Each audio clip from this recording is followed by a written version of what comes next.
Hi friends, आज हम लोग प्रशासनिक के एक बहुत ही महत्वपूर्ण सिद्धांत के बारे में चर्चा करेंगे। सिद्धांत का नाम हमारे वैज्ञानिक प्रबंधन या साइंटिफिक मैनेजमेंट। इससे पहले हमने शास्त्रीय उपागम के बारे में काफी डिटेल से चर्चा कर ली थी।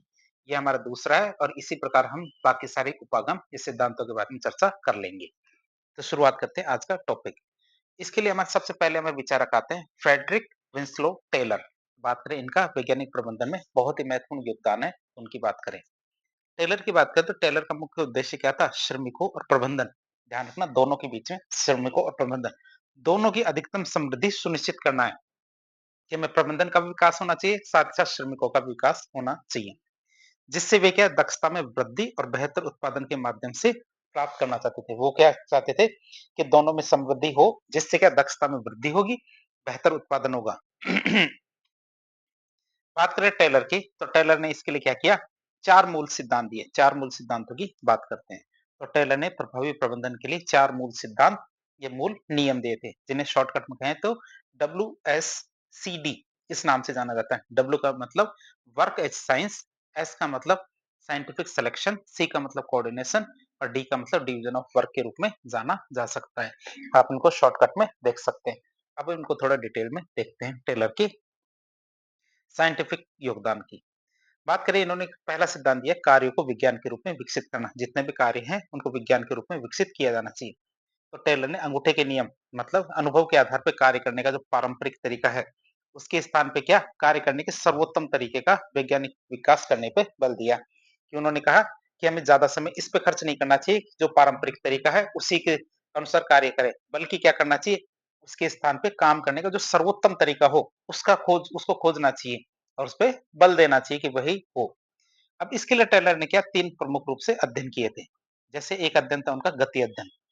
गति अध्ययन की बात करें तो किसी काम को करने में लगने वाले विभिन्न गतियों का अध्ययन किया कि कोई भी काम करने के लिए कितना कौन कितनी गति से, कौन कितनी स्पीड से काम करता है। तो उन्होंने ऐसी मोशन स्टडी की। इससे क्या हुआ, इससे अनावश्यक गतियों को समाप्त किया जा सकेगा। क्यों? क्योंकि जब हमें पता चलेगा कि किसी काम को करने में कहाँ किस तरह से गलती हो रही है, तभी तो हम उन गलतियों को सुधार सकते हैं।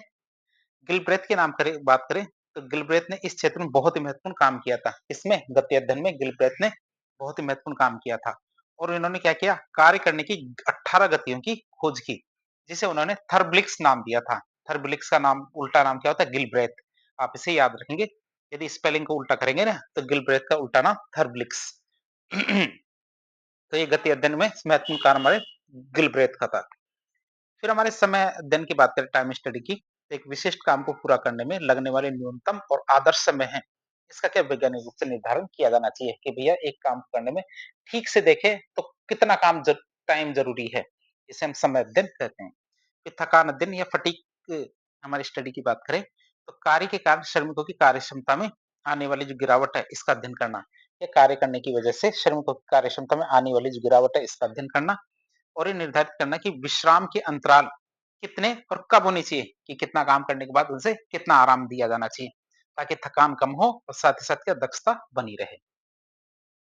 दूसरा आता है हमारे कर्मचारियों के वैज्ञानिक तरीके से चयन। कर्मचारियों का क्या है, वैज्ञानिक तरीके से चयन करने की बात करें तो टेलर के मानते थे कि श्रमिकों की क्षमताओं का निष्पक्ष आकलन वैज्ञानिक पद्धतियों के अनुसार किया जाना चाहिए। जो उनकी क्षमताएं हैं वो कैसे आकलन की जानी चाहिए? वैज्ञानिक पद्धति के आधार पे। फिर उन्हें उनके लिए सबसे उपयुक्त कार्य के लिए प्रशिक्षित किया जाना चाहिए, ट्रेनिंग दी जानी चाहिए, साथ ही साथ उन्हें विकसित किया जाना चाहिए। इससे क्या सही व्यक्ति को सही काम पर लगाने में मदद मिलती है, कि सही व्यक्ति सही काम पर जाए, इसके लिए क्या करना चाहिए, वैज्ञानिक पद्धति का उपयोग किया जाना चाहिए। फिर कार्य और चयनित कर्मचारियों के मध्य समन्वय की बात करें तो टेलर के अनुसार विकसित किए गए वैज्ञानिक सिद्धांतों के अनुसार कार्य हो रहा है। उन्होंने टेलर ने क्या कहा कि विकसित किए गए जो हमारे वैज्ञानिक सिद्धांतों के अनुसार कार्य हो रहा है, यह सुनिश्चित करने के लिए भाई काम हो रहा है कि नहीं हो रहा है, इस चीज को सुनिश्चित करने के लिए प्रबंधन और जो हमारे चयनित कर्मचारी इनके मध्य घनिष्ठ समन्वय और सहयोग होना चाहिए, तभी ये चीज हो सकती है। उनका यह मानना था कि यह कार्य मुख्य रूप से प्रबंधन के द्वारा ही किया जाना चाहिए। मतलब जो चेक करने का कार्य है, ये सुनिश्चित करने का कार्य किसके द्वारा किया जाना चाहिए? प्रबंधन के द्वारा किया जाना चाहिए कि काम हो रहा है या नहीं हो रहा वैज्ञानिक पद्धति के अनुसार। चौथा आता है प्रबंधन और श्रमिकों के कार्य का विभाजन। बात करें इनकी तो टेलर का मानना था कि कार्य विभाजन क्या है, वैज्ञानिक आधार पे होना चाहिए। कार्य विभाजन कैसा होना चाहिए? वैज्ञानिक आधार पे होना चाहिए। जिससे क्या है योजना बनाने और सोचने का काम प्रबंधन द्वारा किया जाना चाहिए। वैज्ञानिक आधार पे हो रहा है काम। अब इसमें योजना बनाने और सोचने का काम कौन करे? प्रबंधन के द्वारा किया जाना चाहिए। जबकि क्रियान्वयन का काम कौन करे? ये हमारे श्रमिकों के द्वारा किया जाना चाहिए। उनका ये मानना था कि ये स्पष्ट विभाजन क्या है? ये इस स्पष्ट विभाजन से प्रबंधन और श्रमिकों के बीच में सहयोग की भावना उत्पन्न होगी। क्यों? क्योंकि दोनों को ही पता है कि उनका संगठन के अंदर विशिष्ट योगदान क्या है। इसीलिए क्या है दोनों के बीच में सहयोग की भावना होती है। फिर उन्होंने एक कॉन्सेप्ट दिया जिसे कहते हैं मानसिक क्रांति। मानसिक क्रांति की बात करें तो टेलर ने मानसिक क्रांति की अवधारणा प्रस्तुत की थी, जो हमारे वैज्ञानिक प्रबंधन का एक केंद्रीय पहलू होता है। उनका ये मानना था कि प्रबंधन और श्रमिकों को क्या है, एक दूसरे पर अविश्वास नहीं करना चाहिए, बल्कि क्या है, एक दूसरे का सहयोग से अपने हितों की पूर्ति करना चाहिए। कि एक दूसरे का सहयोग करना है और सहयोग करने से क्या होगा, उनके खुद के हितों की पूर्ति भी होगी। बात करें सामंजस्य, तो ये सामंजस्य क्या करता है, औद्योगिक उत्पादन में वृद्धि में सहायक होता है, जिसका अर्थ ये होगा कि प्रबंधन की बात करें तो प्रबंधन क्या करे, प्रबंधन करे श्रमिकों को पर्याप्त रूप से वेतन दे, उन्हें आर्थिक रूप से प्रोत्साहन दे, बेहतर कार्य परिस्थितियां उपलब्ध कराए। जबकि श्रमिक क्या करे, प्रबंधन के लिए अधिक से अधिक उत्पादन करे और अपनी क्षमता पूरी की पूरी क्षमता से काम करे। तो ये हमारे दोनों के लिए कार्य बता दिए उन्होंने, किसने? टेलर ने। टेलर की बात करें तो टेलर ने आपसी समझ और सहयोग को ही मानसिक क्रांति कहा है, और इससे क्या होंगे, दोनों के दोनों पक्ष लाभान्वित होंगे। मतलब प्रबंधन भी, साथ ही साथ श्रमिक भी। फिर एक उन्होंने दिया था अपवाद का सिद्धांत। बात करें सिद्धांत की, इस सिद्धांत के अनुसार अपवाद स्वरूप ही कुछ मामले कुछ प्रबंधक, मतलब जो हायर मैनेजमेंट है, वहां तक पहुंचनी चाहिए। अधिकांश नियमित और सामान्य प्रकृति के जो प्रकरण होते हैं, मामले होते हैं, इनका निपटारा अधीनस्थों के द्वारा अपने ही स्तर पर कर देना चाहिए। सारे मामले ऊपर सीनियर्स के पास नहीं जाने चाहिए। केवल जो गंभीर और असामान्य प्रकृति के मामले होते हैं, वही उच्च प्रबंधकों तक भेजे जाने चाहिए।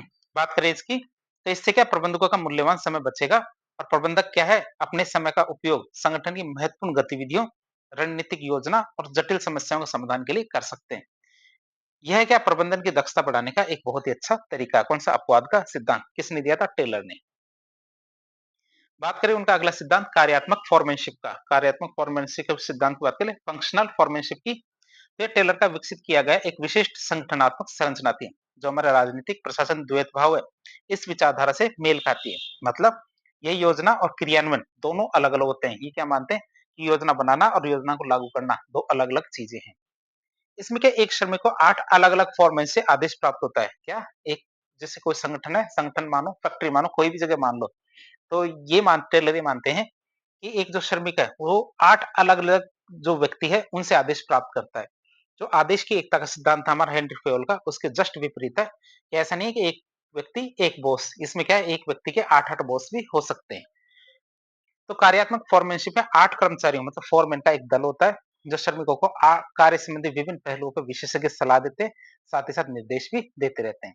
अब बात करते हैं 8 कर्म जो हमारे बॉस है, जो फोरमैन है, तो बात करें इनकी, तो इनको 4-4 में भाग के पढ़ते हैं। कैसे? 4 तो होते हैं हमारे कौन से कर्मचारी? योजना निर्माण से संबंधित कर्मचारी। जैसे एक तो हमारा होता है रूट क्लर्क, एक होता है टाइम एंड कॉस्ट क्लर्क, एक होता है इंस्ट्रक्शन कार्ड क्लर्क, और एक आता है हमारा डिसिप्लिनरी क्लर्क। रूट क्लर्क की बात करें तो ये तय करता है कि कार्य किस मार्ग या किस क्रम में किया जाना चाहिए। कोई भी काम करना है, ये अपने को किस क्रम में करना है। दूसरा टाइम एंड कॉस्ट क्लर्क, तो कार्य में लगने वाले समय और लागत का निर्धारण करता है, कितना समय लगेगा इस कार्य को करने में, साथ ही साथ इस कार्य को करने में कितना पैसा लगेगा। फिर इंस्ट्रक्शन कार्ड क्लर्क के श्रमिकों के लिए विस्तृत रूप से निर्देश कार्ड तैयार करता है कि ये कौन सा कर्मचारी कहाँ बैठेगा, कहाँ उठेगा, कहाँ शौचालय जाएगा, ये सारी चीजें तैयार करता कौन? Instruction card clerk. और डिसिप्लिनरी क्लर्क की बात करें तो अनुशासन बनाए रखने और नियमों का पालन सुनिश्चित करने के लिए जिम्मेदार हमारे डिसिप्लिनरी क्लर्क। तो योजना निर्माण से संबंधित कर्मचारी हमारे कौन से? 4। तो निर्माण तो हो गया, अब लागू करना है उनको। लागू करने में कितने? 4 काम आएँगे। तो योजना क्रियान्वयन से संबंधित कर्मचारियों की बात करें, तो इसमें होते हैं एक हमारे gang boss, speed boss, repair boss, inspector. बात करें हमारे गैंग बॉस की, तो ये सुनिश्चित करता है कि उपकरण और मशीनें हैं, जो संगठन के अंदर लगी हुई है, ये तैयार हो और कार्य शुरू हो सके। ताकि भई यदि मशीन ही खराब होगी तो फैक्ट्री के अंदर काम कैसे होगा? तो जितने भी उपकरण मशीनें हैं, ये तैयार अवस्था में होनी चाहिए, ताकि कार्य को शुरू किया जा सके। ये ध्यान रखता है कौन? Gang boss. स्पीड बॉस की बात करें तो ये सुनिश्चित करता है कि कार्य सही गति और गुणवत्ता के साथ हो रहा है कि नहीं हो रहा। काम तो हो रहा है लेकिन गुणवत्ता भी देखनी पड़ती है और उसकी स्पीड कैसी है। फिर रिपेयर बॉस की बात करें मशीनों और उपकरणों के रख-रखाव और मरम्मत के लिए जिम्मेदार हमारे कौन? Repair boss. और हमारे इंस्पेक्टर की बात करें, जो तैयार उत्पाद और कार्य की गुणवत्ता है, इसकी जाँच करता कौन? हमारे इंस्पेक्टर। तो इस तरह हमारे 4 तो कर्मचारी है हमारे योजना निर्माण से संबंधित, और 4 कर्मचारी हमारे कौन से? योजना के क्रियान्वयन से संबंधित। एक श्रमिक को क्या है, इन उपरोक्त 8 अधिकारियों से आदेश प्राप्त करना होता है, जिससे क्या है, ये फेल के आदेश के एकता के सिद्धांत के सीधा-सीधा उल्लंघन करता है। फिर आता है विभेदीकृत मजदूरी दर। विभेदीकृत मजदूरी दर की बात करें, तो टेलर ने एक विभेदीकृत मजदूरी दर प्रणाली का प्रस्ताव रखा था, जहाँ क्या मजदूरी दर क्या है, प्रति घंटे के आधार पर न होके प्रति इकाई उत्पादन के आधार पे निर्धारित की जानी चाहिए। ऐसा नहीं होना चाहिए कि उसे कि एक दिन के 100 रुपए मिलेंगे, ऐसा नहीं होना चाहिए। उसे प्रोडक्ट के हिसाब से होना चाहिए कि एक प्रोडक्ट बनाने पे उसे 5 रुपए मिलेंगे। यदि वो 20 प्रोडक्ट बनाएगा तो उसे 100 रुपए मिलेंगे, 100 प्रोडक्ट बनाएगा तो उसे 500 रुपए मिलेंगे, ऐसा कहा उन्होंने, इसने टेलर ने। तो समय के आधार पर ना होना चाहिए, काम के आधार पे होना चाहिए। उन्होंने क्या औसत से अधिक उत्पादन करने वाले श्रमिकों को अतिरिक्त भुगतान करने की सिफारिश की थी, कि जैसे मान लो उनको एक टारगेट दिया कि आपको सारे दिन में इतना टारगेट का काम करना है। यदि वो टारगेट से ज्यादा काम कर लेते हैं तो उन्हें क्या अतिरिक्त रूप से भुगतान करने की बात कही थी। इसका ये मतलब था कि श्रमिक अधिक उत्पादन करते हैं, जो श्रमिक अधिक उत्पादन करते थे उन्हें क्या प्रति इकाई अधिक मजदूरी मिलनी चाहिए, जबकि जो कम उत्पादन करते हैं उन्हें प्रति इकाई कम मजदूरी मिलनी चाहिए। ये क्या करते हैं, ये प्रणाली श्रमिकों को अधिक उत्पादन करने के लिए आर्थिक रूप से प्रेरित करने के लिए डिजाइन की गई थी, कि उन्हें पैसा मिलेगा तो वो अधिक से अधिक क्या कार्य करने के लिए प्रेरित होंगे। क्यों? क्योंकि इससे उनकी आय सीधे सीधे जुड़ी हुई होती थी। फिर बात करें हम वैज्ञानिक प्रबंधन की विशेषताएं, आलोचनाएं और उनकी प्रासंगिकता के बारे में बात करें, तो वैज्ञानिक प्रबंधन का सिद्धांत हमने देख लिया एफ डब्ल्यू टेलर का। वैज्ञानिक प्रबंधन का मूल विचार ये था कि कार्य को अंगूठे के नियम मतलब अनुभव के बजाय वैज्ञानिक विश्लेषण के आधार पर किया जाना चाहिए। इसका लक्ष्य क्या था? अधिकतम समृद्धि प्राप्त करना, न कि केवल मालिकों के लिए बल्कि श्रमिकों के लिए भी। मतलब श्रमिकों का भी हमें अधिकतम समृद्धि करनी है, साथ ही साथ मालिकों की भी आर्थिक समृद्धि करनी है। अब हम देखेंगे वैज्ञानिक प्रबंधन की विशेषताओं के बारे में। तो वैज्ञानिक प्रबंधन कुछ विशिष्ट मान्यताओं पर आधारित था, जिन्होंने क्या संगठनात्मक दक्षता को बढ़ावा देने के लिए ही कोशिश की थी। जैसे पहली विशेषता आती है नियोजित कार्य पद्धति। इसकी बात करें तो यह दृष्टिकोण का इस दृष्टिकोण का मानना था कि संगठन में प्रत्येक कार्य नियोजित और व्यवस्थित ढंग से किया जाना चाहिए, न कि यथोचित और अनुभव के आधार पर, बल्कि कैसे करना चाहिए? नियोजित और व्यवस्थित ढंग से। फिर संसाधनों का समुचित उपयोग की बात करें तो वैज्ञानिक प्रबंधन क्या करता है? संसाधन जैसे मानव हो, भौतिक हो या वित्तीय हो, इनके समुचित उपयोग और उनके वैज्ञानिक आवंटन पे जोर देता है, बल देता है, ताकि क्या अपव्यय को कम किया जा सके। मुख्य उद्देश्य की बात करें तो कार्यकुशलता और मितव्ययता की बात करें। मुख्य उद्देश्य क्या है इसका? कार्यकुशलता और मितव्ययता। तो वैज्ञानिक प्रबंधन का प्राथमिक उद्देश्य क्या है? संगठन में कार्यकुशलता मतलब एफिशिएंसी और मितव्ययता मतलब इकोनॉमी, इसका संचार करना है। और यह कम से कम इनपुट के साथ अधिक से अधिक आउटपुट प्राप्त करने का पे केंद्रित है। तो इसका मुख्य उद्देश्य क्या है कि कम से कम तो इनपुट दिया जाए, अधिक से अधिक क्या आउटपुट लिया जाए, मतलब ज्यादा से ज्यादा काम लिया जा सके कम से कम संसाधनों के साथ। बात करें संघर्ष के स्थान पे ये समन्वय की बात करता है, ये बात की थी इन्होंने मानसिक क्रांति के रूप में। ये उपागम क्या करता है? संगठन में संघर्ष के स्थान पे अधिक से अधिक समन्वय पर बल देता है। टेलर की जो मानसिक क्रांति का सिद्धांत क्या कहता है? प्रबंधन और श्रमिकों के बीच में आपसी विश्वास और सहयोग पर आधारित था, जिससे क्या दोनों पक्ष अपने हितों की पूर्ति कर सके। फिर ये क्या है पर बल देता है, मतलब वैज्ञानिक प्रबंधन क्या होना चाहिए, जो आदर्शवादी हैं उनके स्थान पे क्या है, मतलब यथार्थवादी और अनुभवजन्य जो बात है उस पर जोर देता है। ये वास्तविक अवलोकन और विश्लेषण के आधार पर जो सर्वोत्तम तरीका है उसकी खोज करता है। फिर बात करें प्रेरणात्मक मजदूरी दर, तो श्रमिकों को प्रेरित करने के लिए प्रेरणात्मक मजदूरी दर, जिसे विभेदीकृत मजदूरी दर भी कहते हैं, ये वैज्ञानिक प्रबंधन की प्रमुख विशेषता रही है, जहाँ क्या अधिक उत्पादन करने वाले श्रमिकों को अतिरिक्त रूप से भुगतान किया जाता है। फिर आदेश की एकता का इन्होंने खंडन किया। बात करें इसकी तो टेलर का जो फंक्शनल फॉरमैनशिप का सिद्धांत था, इसने क्या किया? एक श्रमिक को 8 अलग-अलग विशेषज्ञों से आदेश प्राप्त करने वाली बात कही, जो आदेश की एकता के सिद्धांत का खंडन करता है। फिर बात करें वैज्ञानिक विधियों का अनुप्रयोग, इसकी बात करें तो वैज्ञानिक प्रबंधन क्या है? संगठन में वैज्ञानिक विधियों के अनुप्रयोग पे बहुत जोर देता है, जिसमें क्या हमारा समय अध्ययन, टाइम स्टडी, गति अध्ययन, थकान अध्ययन जैसे जो अध्ययन है वो शामिल है, ताकि कार्य करने के सर्वोत्तम तरीकों की पहचान की जा सके और उत्पादन बढ़ाया जा सके। ऐसा नहीं है कि वैज्ञानिक प्रबंधन की आलोचनाएं नहीं है। उसकी बात करें आलोचनाओं की, तो अपने क्रांतिकारी विचारों के बावजूद वैज्ञानिक प्रबंधन को कई गंभीर आलोचनाओं का सामना करना पड़ा था। जैसे एक तो हमारे श्रमिकों को इन्होंने औद्योगिक रोबोट माना, मतलब आलोचकों का मानना था कि वैज्ञानिक प्रबंधन श्रमिकों को औद्योगिक रोबोट की स्थिति में लाने वाला सिद्धांत है कि पैसे दो काम करो, पैसे दो काम करो। यह श्रमिकों को केवल उत्पादन के एक घटक के रूप में देखता है, उनकी भावनाओं, रचनात्मकता और सामाजिक जरूरतों को यह नजरअंदाज कर देता है। फिर मानवीय पक्ष की अवहेलना और आर्थिक प्रेरणा पर जोर। तो इस दृष्टिकोण में क्या मानवीय पक्ष की अवहेलना की गई और यह केवल और केवल आर्थिक प्रोत्साहनों पर ज्यादा जोर देता है, जबकि हमारे अनार्थिक प्रोत्साहन जैसे हमारे मान्यता, कार्य संतुष्टि, सामाजिक संबंध जो अधिकतर स्थायी होते हैं, इन पे कम से कम जोर देता है। बात करें श्रम संघों पर, जो प्रश्न चिन्ह की बात करें तो टेलर की जो मानसिक क्रांति और अपवाद का सिद्धांत है, ये केवल गंभीर मामले, अपवाद का सिद्धांत मतलब गंभीर मामले ही उच्च स्तर पे जाने चाहिए या प्रबंधन तक पहुंचने चाहिए, ये हमारे जो अपवाद का सिद्धांत है। तो टेलर के दोनों सिद्धांत मतलब मानसिक क्रांति और अपवाद का सिद्धांत, दोनों के दोनों सिद्धांत श्रम संघों की आवश्यकता पर प्रश्न चिन्ह लगाते हैं कि जो हमारे ट्रेड यूनियंस है, जो श्रम संघ है, ये क्यों होनी चाहिए, इसकी बजाय तो ये दोनों सिद्धांत ज्यादा कारगर है। ऐसा लगता है कि टेलर श्रमिकों और प्रबंधन के बीच में प्रत्यक्ष संबंध करवाना चाहते थे, जिसमें संघों की भूमिका कम से कम हो, सीधी सीधी बातचीत होनी चाहिए। फिर छोटे संगठनों के लिए प्रासंगिक अप्रासंगिकता, वैज्ञानिक प्रबंधन के सिद्धांत क्या विशेष रूप से विस्तृत समय और गति अध्ययन छोटे संगठनों के लिए अक्सर क्या अव्यवहारिक और अप्रासंगिक होते हैं। जितने भी हमारे समय और गति अध्ययन कर रहे हैं, ये छोटे छोटे संगठन है जहाँ 2-4 कर्मचारी काम करते हैं, तो उन संगठनों के लिए अव्यवहारिक है और अप्रासंगिक है, जहाँ इतनी कठोर प्रक्रियाएं की जरूरत नहीं है। बात करें कार्य की नीरसता, तो अत्यधिक विशेषज्ञता और मानकीकरण के कारण ये कार्य क्या कारण क्या होता है, कार्य नीरस और दोहराव वाला हो जाता है, जिससे श्रमिकों की प्रेरणा कम हो जाती है। तो बहुत ज्यादा विशेषज्ञता हो, मानकीकरण कर दिया जाए, तो काम करने में नीरसता आती है। अब बार बार एक ही काम बार बार करते रहते हैं, जिससे बोरियत आती है। अब हम देखते हैं वैज्ञानिक प्रबंधन की वर्तमान प्रासंगिकता के बारे में। आलोचनाएं खूब हो गई, आलोचनाओं के बावजूद वैज्ञानिक प्रबंधन आज भी क्या है, आधुनिक संगठनों में अपनी प्रासंगिकता और अपनी जरूरत बना के रख रखा है। जैसे कि दक्षता और मितव्ययता पर जोर देना, जिसे एनपीएम आता है, न्यू पब्लिक मैनेजमेंट में। तो वैज्ञानिक प्रबंधन का मुख्य उद्देश्य क्या है, संगठन में अधिक से अधिक कार्यकुशलता और मितव्ययता, जो हमारे 3 E's है, ये एफिशिएंसी, इकोनॉमी, इफेक्टिवनेस, 3 E का कॉन्सेप्ट लेके आना, जो हमारा एनपीएम सिद्धांत का मूल है। यह अवधारणा के न्यू पब्लिक मैनेजमेंट, जो हमारे उदारीकरण, वैश्वीकरण, निजीकरण, एलपीजी के बाद में उभरी है, इसका भी मुख्य लक्ष्य रहा है। एनपीएम ने क्या किया, निजी क्षेत्र के प्रबंधन सिद्धांतों को लोक प्रशासन में लागू करने का प्रयास किया, जिससे क्या दक्षता पे बल दिया गया। फिर वैज्ञानिक आधार पर भर्ती की बात की इन्होंने, तो टेलर संगठन में क्या वैज्ञानिक आधार पर भर्ती की सिफारिश करता है, जिसका अर्थ है सही व्यक्ति को सही काम पर लगाया जाना चाहिए।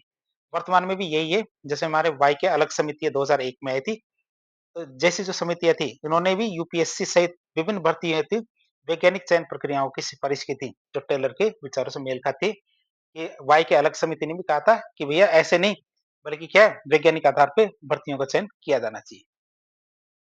फिर आदेश की बहुलता, वैज्ञानिक प्रबंधन के जो एक सिद्धांत था, सिद्धांत का नाम था फंक्शनल फॉर्मेंशिप। इस सिद्धांत के माध्यम से क्या आदेश की एकता सिद्धांत का विरोध किया गया है। वर्तमान में भी क्या है कि संगठन और प्रशासन आदेश की बहुलता की तरफ बढ़ रहा है, जैसे कि हमारे मैट्रिक्स संगठन होते हैं वैसे, जहाँ पे एक कर्मचारी एक से अधिक बॉस को रिपोर्ट करता है। ऐसे नहीं कि एक व्यक्ति का एक ही बॉस है, एक कर्मचारी के क्या एक से अधिक बॉस हो सकते हैं। फिर सफलता के लिए पुरस्कार और असफलता के लिए दंड की बात करें, तो टेलर का जो विभेदीकृत मजदूरी दर का सिद्धांत था, जहाँ क्या बेहतर प्रदर्शन करने वालों को तो पुरस्कार दिया जाता है, जैसे वर्तमान पदोन्नति, बोनस, प्रदर्शन आधारित वेतन, ये सब इसके अंदर गिने जाते हैं। वहीं खराब प्रदर्शन के लिए पदोन्नति मतलब डिमोटेशन, डिमोशन या फिर दंड का प्रावधान किया जाता है। तो इसके अंदर ये भी टेलर के सिद्धांत के अनुसार ही है। फिर विभेदीकृत मजदूरी दर प्रणाली की बात करें, तो विभेदीकृत मजदूरी दर प्रणाली क्या है, जैसे अवधारणा वर्तमान जो ठेका पत्ती है वहां देखी जाती है, जब श्रमिकों को उनके द्वारा उत्पादित इकाइयां हैं, उसी के आधार पर वेतन दिया जाता है। निष्कर्ष के रूप में देखें तो वैज्ञानिक प्रबंधन ने दक्षता और उत्पादकता बढ़ाने के लिए एक व्यवस्थित दृष्टिकोण दिया है, जिसने क्या किया, आधुनिक प्रबंधन पद्धतियों की नींव रखी। हालांकि इनकी जो आलोचनाएं हैं ये ठीक है, लेकिन इनके जो मूल सिद्धांत है, ये आज भी क्या है, संगठन के संचालन में प्रासंगिक बने हुए हैं। अब पिछले लेक्चर में हमने देखा था जो हमारे परंपरागत सिद्धांत था, जिसे शास्त्रीय सिद्धांत भी कहते हैं, और वर्तमान का है हमारा वैज्ञानिक प्रबंधन। इन दोनों में अंतर देखें, परीक्षा में आ जाए तो आपको क्या बताना है। एक तरफ में ट्रेडिशनल मैनेजमेंट या शास्त्रीय सिद्धांत है, दूसरी तरफ हमारा वैज्ञानिक प्रबंधन या साइंटिफिक मैनेजमेंट है। कार्य पद्धति में अंतर देखें, इसमें इस प्रबंधन में क्या कार्य नियोजित ढंग से नहीं किया जाता। ये अक्सर क्या तात्कालिक और यथोचित तरीके से किया जाता है, जो ठीक तरीका होता है। वैज्ञानिक प्रबंधन में कार्य क्या योजनाबद्ध तरीके से किया जाता है। प्रत्येक कार्य को करने के लिए सर्वोत्तम विधि को वैज्ञानिक रूप से निर्धारित किया जाता है। संबंध की बात करें तो ये क्या स्वामी सेवक जो प्रबंधन और श्रमिक है, इस अवधारणा पे आधारित है, जहाँ मालिक के प्रबंधन का मूल पूर्ण रूप से नियंत्रण होना चाहिए। वैज्ञानिक प्रबंधन में क्या है, इसमें प्रबंधक और समय के बीच में सौहार्दपूर्ण संबंध के लिए मानसिक क्रांति को स्थान दिया गया है। यह क्या आपसी सहयोग और लाभ पर जोर देता है। फिर आधार की बात करें तो यह क्या है, जो हमारा शास्त्रीय सिद्धांत है, ये अनुभव पर आधारित व्यवस्था थी, जिसे अंगूठे के नियम से नाम से जाना जाता है। जब हम वैज्ञानिक प्रबंधन की बात करें तो ये व्यवस्था वैज्ञानिक विधियों और पद्धतियों पर निर्भर है, जैसे हमारा समय अध्ययन, गति अध्ययन, थकान अध्ययन, इस प्रकार के अध्ययन। प्रबंधकों के दृष्टिकोण की बात करें तो ये परंपरागत संबंध में प्रबंधकों का दृष्टिकोण अधिनायकवादी था। शुरुआत की बात करें जब परंपरागत प्रबंधन में प्रबंधकों का दृष्टिकोण कैसा अधिनायकवादी था, जहां वे ही सभी निर्णय लेते थे और निर्देशों का पालन भी अब उनके अनुसार ही किया जाना था। वैज्ञानिक प्रबंधन में क्या बात करें तो इसमें प्रबंधकों का दृष्टिकोण कैसा है लोकतांत्रिक, तो टेलर के अनुसार क्या सहयोग और आपसी लाभ पे केंद्रित है ये। हालांकि व्यवहार में इसे अक्सर कठोर और अमानवीय भी माना गया है। तो इस तरह आज एक लेक्चर के जरिए हमने वैज्ञानिक प्रबंधन के बारे में देखा, उनकी विशेषताएं, आलोचनाएं देखी और शास्त्रीय जो विचार था हमारा, ये शास्त्रीय जो सिद्धांत था, उसके साथ हमने इसके अंतर देखे। इस प्रकार के इन्फॉर्मेटिव वीडियो देखने के लिए हमारे चैनल से जुड़े। वीडियो यदि पसंद आए तो वीडियो को लाइक करें, चैनल को सब्सक्राइब करें, अपने दोस्तों का शेयर करें। धन्यवाद।